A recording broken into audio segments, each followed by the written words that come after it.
Goddag, jeg hedder Thomas, og jeg har bygget en meget flot pony ud af genbrugstræ. Der stod den. Dagen efter jeg havde sat den op, der var den blevet hugget. Så skrev jeg ind på Facebook, min pony var blevet stjålet, om der var nogen, der havde set noget. Og der var en flink fyr, der hedder Laurits, der havde set, at der var nogle unge fyre, der havde stået klokken 2 om natten og savet i ponyen. Så nu er vi på vej hen til nummer bip og se, om det er der, at ponytyven bor.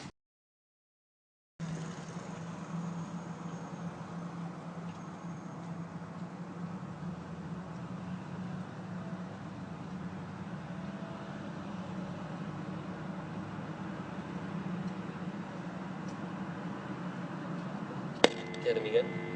Hej Michael, du snakker med Thomas. Goddag, Thomas. Goddag, jeg skulle høre, om jeg kunne komme op og hente min pony. Fedt. Ja, det må du gøre.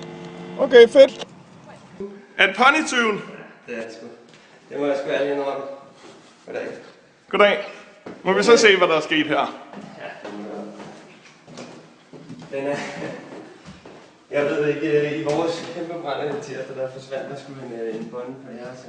Jamen det er jo, hvad der sker. Må jeg bede dig om ikke at finde min lejlighed? Ja, selvfølgelig. Altså sådan, ja, mere... Må vi lige se ponyen? Ja, det kan du tro. Hej Uni. Det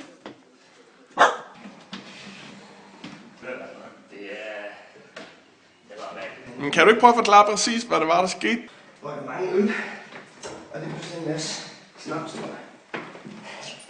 Og da det så var overstået, og klokken var mange, måske til at se, og ja. Ned, og så den her, så var det en veninde der på 45 kilo, hun var jo bare meget stor med en lille pungefane. Og synes, det var fed. Og ja, jeg var ret i at tænke, det fedeste, vi kunne gøre, det var at stille den op foran min kæreste, som sov og vække hende, imens der stod en 3 meter høj pony foran hende. Det var da også romantisk. Det havde vi egentlig også meget sjovt, men sige hovedpine dagen efter, det var mindre sjovt.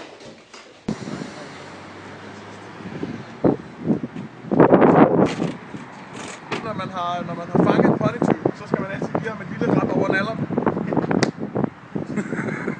Accepteret. Og have en god dag. Og, Jo, lige måde.